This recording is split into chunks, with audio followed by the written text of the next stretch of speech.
Mesdames et messieurs, bonjour et bienvenue sur le plateau de votre émission Société. Nous sommes à notre première capsule qui traitera le thème suivant. Quelle attitude un élève doit développer pour un avenir meilleur? Je suis Flora Kwasi et nous recevons comme invité M. Martial Ofumou, logisticien de profession, qui va nous entretenir sur le thème du jour. Bonjour messieurs et bienvenue sur le plateau de Music TV. Merci, je vous remercie et bonjour chez vous.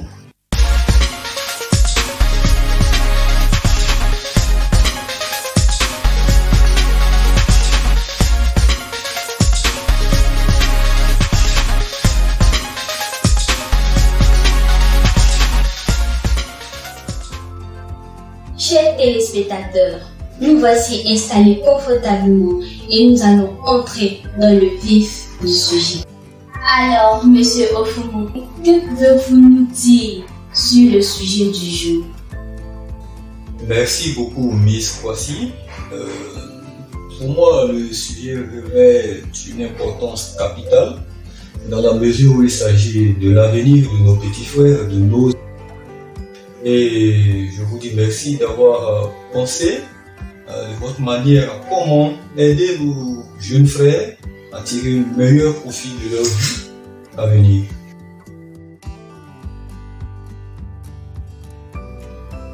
Pour vous, quels sont les facteurs adéquats pour qu'un élève soigne son comportement pour son avenir? Merci Miss Kwasi pour cette opportunité que vous me donnez. Merci à Mary Stevie.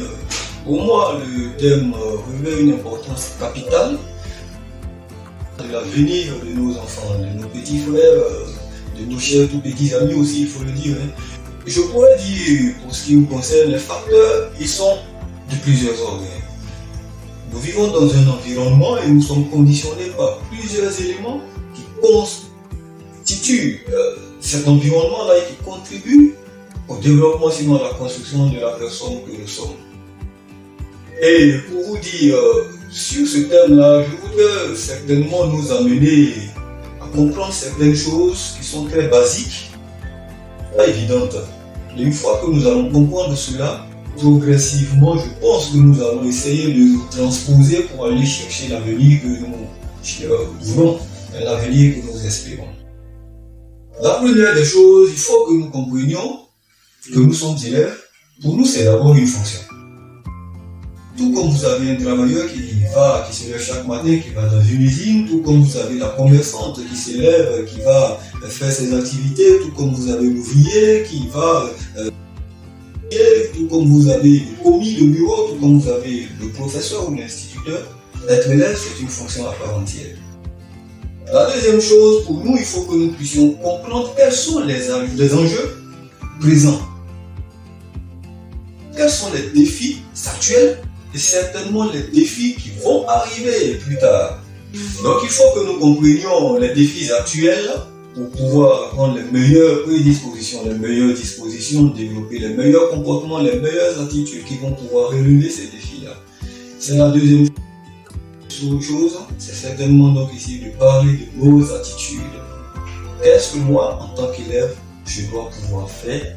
Qu'est-ce que je dois dire? Comment est-ce que je dois me comporter pour me tracer un chemin qui va m'amener vers cet avenir meilleur que je vise? Alors, la toute première partie où je parlais de la fonction d'élève. Être élève, c'est une fonction à part entière. À part entière, pourquoi? Je vous donne l'exemple d'un travailleur. Et il doit se lever. D'abord, avant d'être un travailleur, vous avez quelqu'un qui vous emploie. Quelqu'un qui a soit construit son usine ou alors qui a son activité, qui vous emploie pour y travailler. Vous savez, cette personne-là, en vous employant, attend des résultats de vous, a un objectif et cette personne veut que vous l'aidiez à atteindre ses objectifs. Donc cette personne attend un résultat de vous. Lorsque vous serez embauché en tant que travailleur, vous savez que chaque matin, vous vous levez, vous devez vous lever, vous préparez, vous allez partir travailler. Là-bas, il y a un certain nombre d'activités que vous allez faire qui doivent vous conduire à ces résultats attendus par votre employeur. Lorsque vous finissez de travailler, que votre employeur il est satisfait, il va vous donner un salaire. Vous prenez ce salaire-là, et vous allez certainement pouvoir mener votre vie. Donc le cycle de la vie un individu lambda qui va travailler, c'est un peu ça. C'est pareil pour nous. Si vous êtes élève aujourd'hui, vous savez, c'est quelqu'un qui vous met à l'école. Qu'est-ce que cette personne-là attend de vous? Il faut pouvoir souvent poser cette question-là à celui qui vous met à l'école. Cette personne investit de l'argent en vous, elle atteint un résultat. Peut-être pas aujourd'hui, que vous ne percevez pas aujourd'hui, mais un résultat lointain. C'est ce qu'on appelle l'avenir. Et certainement, cette personne-là attend un avenir meilleur. Vous comprenez? Donc c'est le résultat que la personne attend en vous mettant à l'école. Et vous, lorsque vous êtes inscrit à l'école, qu'est-ce que vous faites? Chaque matin, vous allez vous lever comme le travailleur. Vous allez partir à l'école, il faut que vous suiviez les cours, tout comme le travailleur étant dans son atelier, déroule ses activités. Vous savez qu'il faut étudier. Et en retour, vous avez un salaire. N'est-ce pas? En tant qu'élève, vous avez un salaire. Le salaire pour vous, il est composé de quoi? Je retourne encore à l'expérience, à l'exemple de notre travailleur lambda. Son salaire, c'est quoi? C'est ce qu'il lui faut pour le transport, pour aller au travail. C'est ce qu'il lui faut pour pouvoir se nourrir sa famille. C'est ce qu'il lui faut pour pouvoir se loger. C'est ce qu'il lui faut pour pouvoir se vêtir. C'est ce qu'il lui faut pour pouvoir se soigner, pour investir, épargner. C'est tout un ensemble qui constitue ce salaire. Nous, en tant qu'élève, c'est la même chose. Pourquoi? Parce que lorsque vous partez à l'école, papa vous donne le petit déjeuner au moins. C'est de l'argent que papa vous donne. Il ne vous dit pas à la fin du mois, je te donne ça comme salaire, mais c'est pour toi, c'est un salaire. Vous dormez dans une maison, vous ne payez pas. Mais c'est papa qui paye aujourd'hui. Imagine s'il devait enlever la part de cet argent-là pour vous donner. C'est comme une partie du salaire de vous, votre salaire en tant qu'élève. Vous allez vous donner la... J'ai cité l'exemple de notre travailleur lambda à qui on donne des frais de transport. Papa vous donne les frais de transport. Ça fait partie de votre salaire. Lorsque vous êtes malade, papa vous soigne. Ça fait partie de votre salaire. Pour vous nourrir, certainement à la maison vous allez venir. C'est papa qui enlève l'argent. Tout ceci pour vous, ça doit être vu comme un salaire. Le salaire que vous avez, vous êtes élève. Et une fois qu'on a compris que nous étant élèves, nous sommes comme des travailleurs, que nous travaillons, on attend des résultats de nous, mais que ces résultats-là doivent pouvoir nous donner ce salaire-là. C'est sûr que nous allons adopter les bonnes attitudes pour pouvoir réussir dans cette fonction-là. C'est le plus important qu'il faut comprendre. Dans notre société, nous constatons que ce n'est pas tous les parents qui s'occupent de leurs enfants. Il y a d'autres qui sont encore à la maison. Par contre, il y a qui doivent se battre pour se mettre eux-mêmes à l'école. Qu'est-ce que vous pouvez nous dire là-dessus? D'accord, pour moi c'est quand même regrettable. Si nous parlons de fuite de responsabilité, ceci est totalement regrettable. Le but premier d'un parent est de scolariser son enfant et puis d'abandonner par la suite. Vous savez, il y a diverses contraintes auxquelles les parents sont soumis. Et le plus important pour moi, ce n'est pas nécessairement d'avoir tout ce qu'on a cité dans la vie. Vous savez, la société elle est stratifiée. Vous allez trouver quelque part des riches, des très riches, des moins riches, des pauvres, des très pauvres.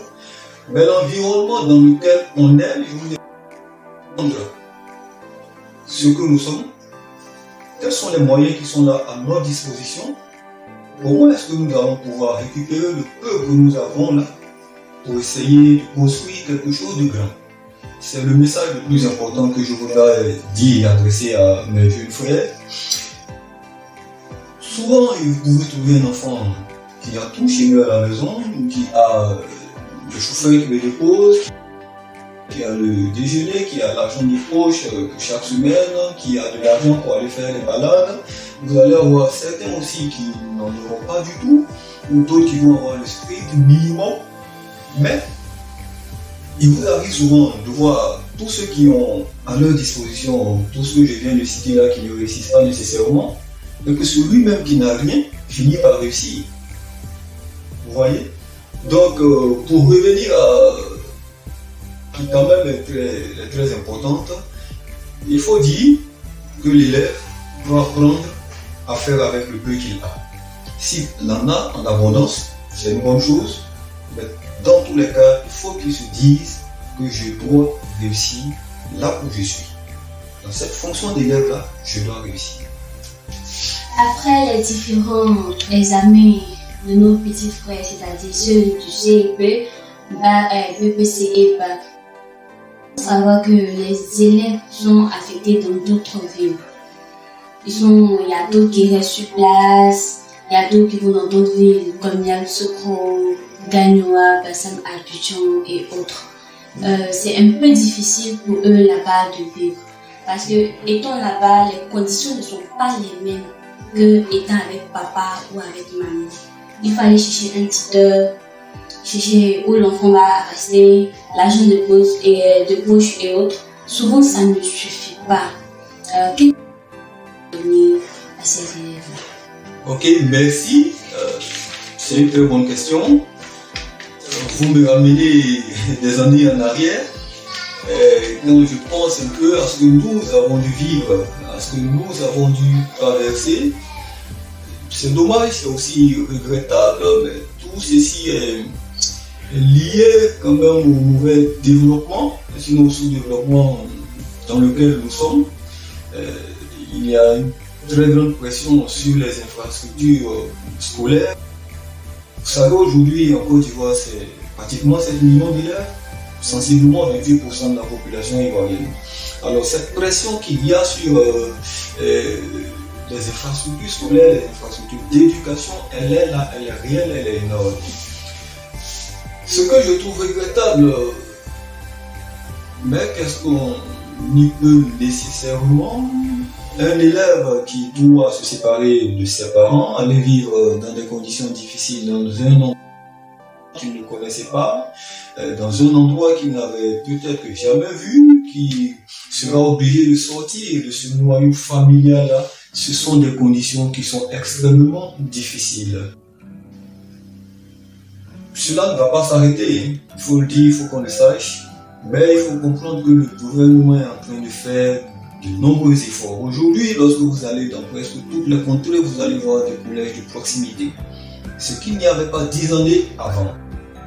Se poser la question, ceux qui étaient là 10 années avant cela, comment est-ce qu'ils faisaient pour réussir à se fondre à cet environnement-là, loin de leurs parents? Comment est-ce qu'ils font pour s'organiser loin de leurs parents? Il y en a qui continuent, qui n'abandonnent pas, qui finissent par réussir.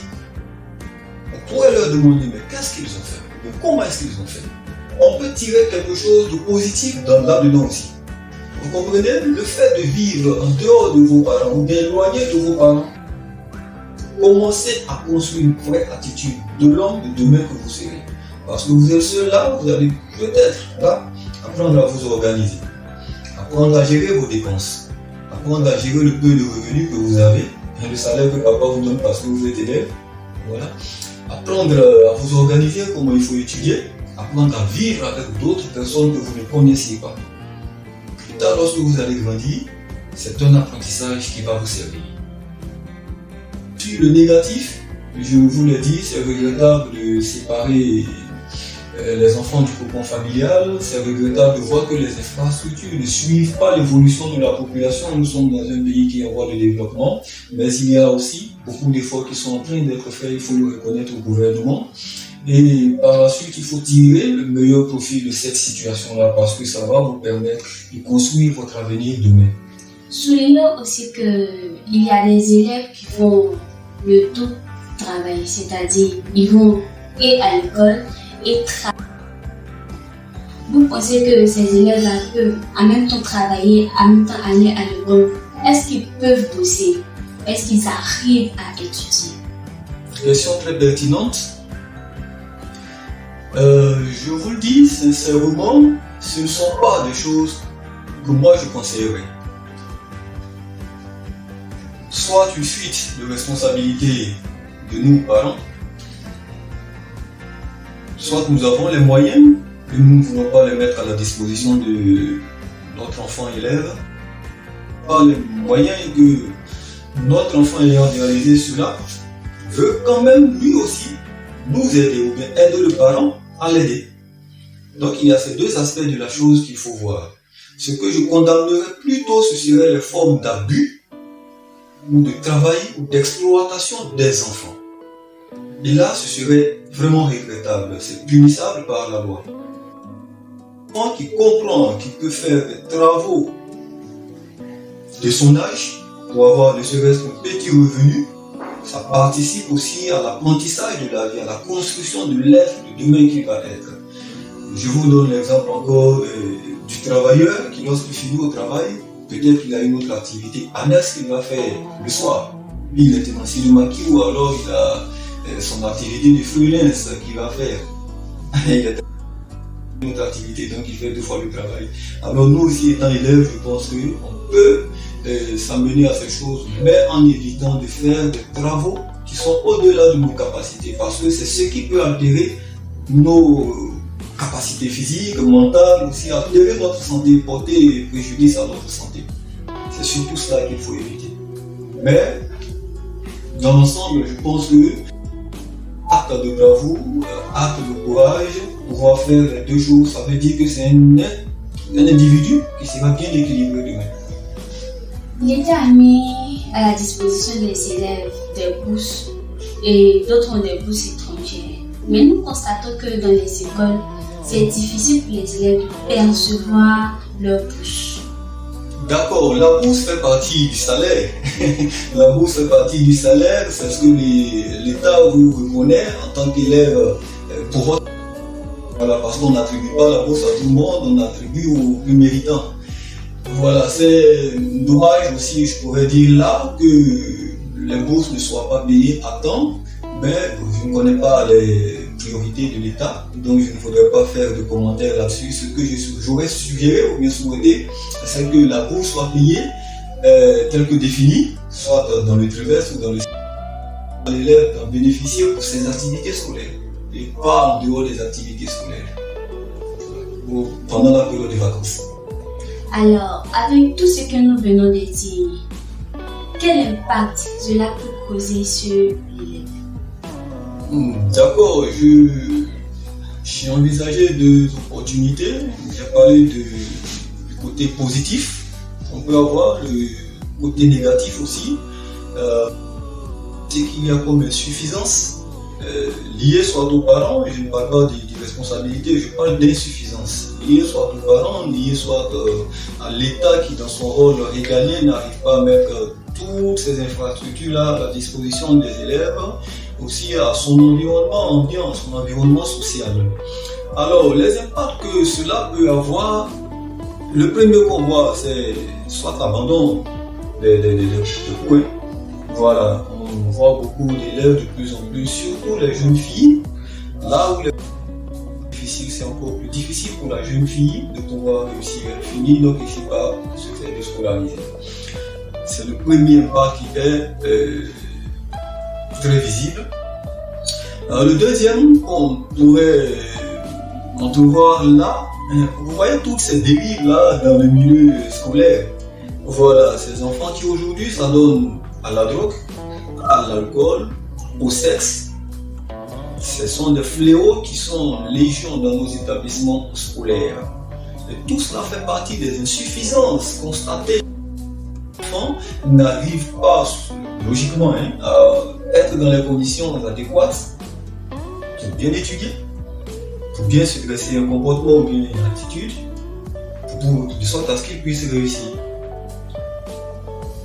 Quel autre impact négatif on pourrait voir ici? Regardez le niveau de l'école ivoirienne. Le dernier classement, je pense, nous met avant-dernier. Voilà, nous attribuons avant-dernier. Je ne pourrais pourrais certainement pas vous citer la source, mais cela veut dire qu'il y a quelque chose de très négatif dont l'impact est en train de nous tirer vers le bas. Et c'est là où maintenant nous allons appeler l'élève à lui aussi prendre des responsabilités. Prendre maintenant lui aussi ses responsabilités. Parce qu'après tout,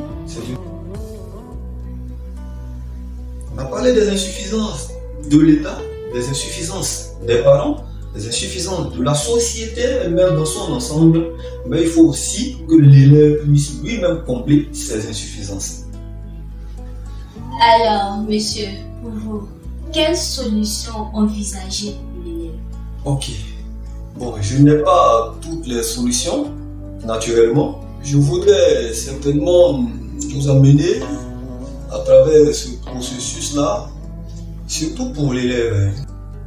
L'insuffisance des parents, on a parlé des insuffisances de l'État, on a parlé des insuffisances de la société de façon globale. Il y a aussi les insuffisances de l'enfant qu'il lui faut combler maintenant. Et là, il s'agit de toi-même, l'élève. Quelle est ton attitude vis-à-vis de tout cet environnement, vis-à-vis de tous ces défis auxquels nous sommes confrontés aujourd'hui? C'est de ta vie qu'il est question. C'est de ton avenir qu'il est question.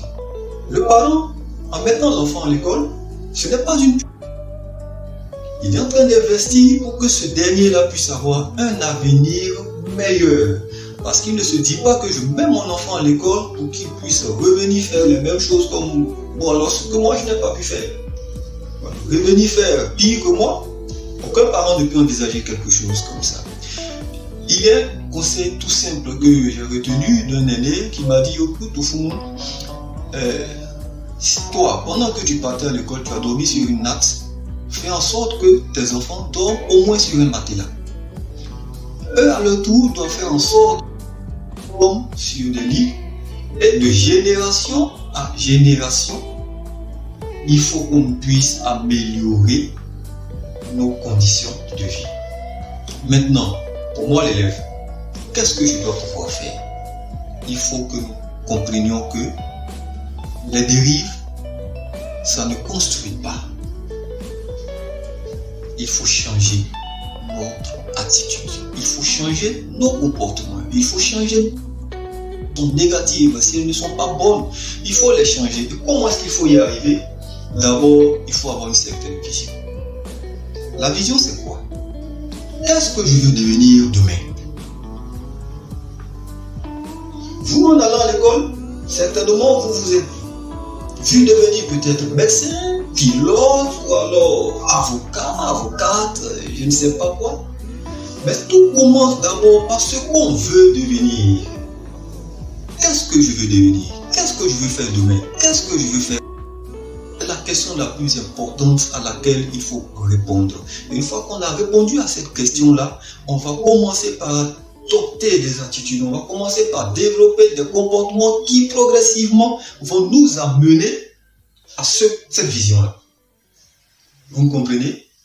Alors, cette vision-là, alors comment est-ce qu'on va arriver à avoir cette vision-là? Souvent c'est difficile, on se dit mais moi je ne sais pas ce que je vais faire dans la vie, ou je ne sais pas comment est-ce que je vais m'y prendre, je ne sais pas par où il faut commencer, par quoi il faut passer.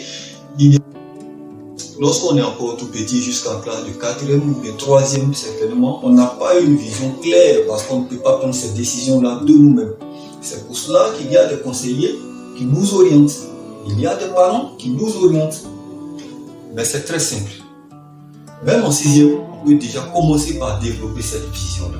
Même depuis l'enfance. Depuis l'enfance, on peut le faire. Comment est-ce que ça se passe? Lorsque nous marchons et on parle, on marche sur du bitume. Mais il faut... Comment est-ce que cela a été fait?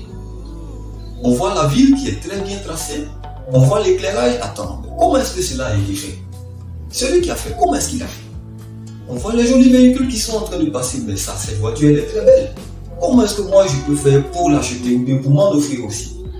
On regarde un immeuble, mais le design il est très beau, l'architecture elle est très belle, mais comment est-ce que les gens ont fait pour construire quelque chose de pareil?